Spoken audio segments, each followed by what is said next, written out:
Mummy मैं सौम्या से ही शादी करूंगा, अन्यथा मैं जिंदगी भर कुंवारा रह जाऊंगा और यह मेरा आखिरी निर्णय है। अब इस विषय पर मैं आपसे बहस नहीं करूंगा।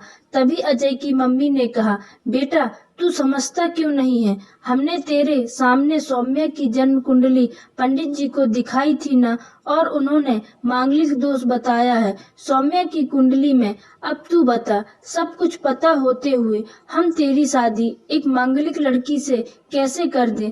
तू जानता नहीं कि मांगलिक दोष वाले की जीवन साथी की मौत जल्दी हो जाया करती है, इसीलिए तुझे मैं समझा रही हूँ।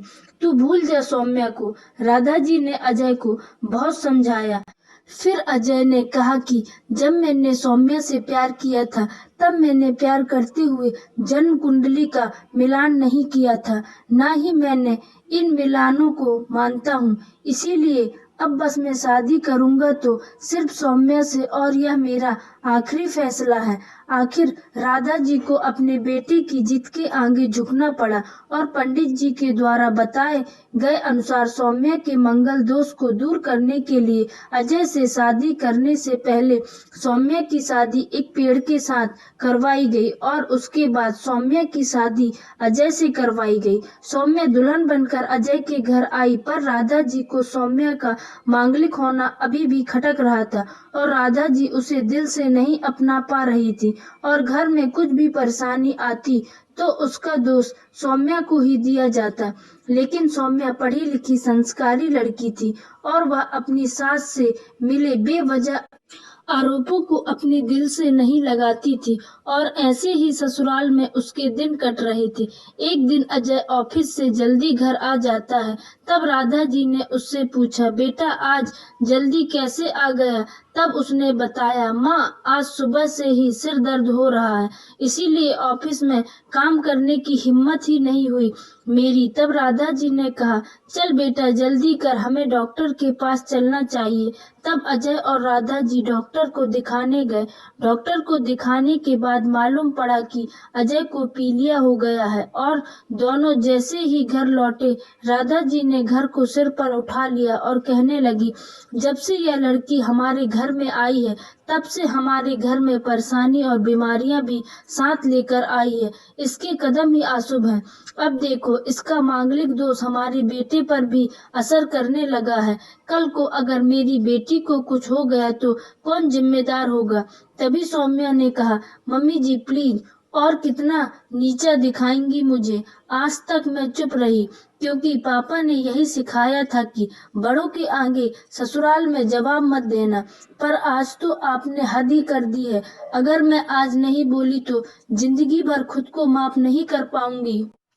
मम्मी जी अगर आप पंडित जी पर भरोसा नहीं करती थी तो उनके कहे अनुसार आपने सारे मांगलिक दोष निवारण की विधि क्यों करवाई? क्यों पहले आपने मेरी पेड़ से शादी करवाई?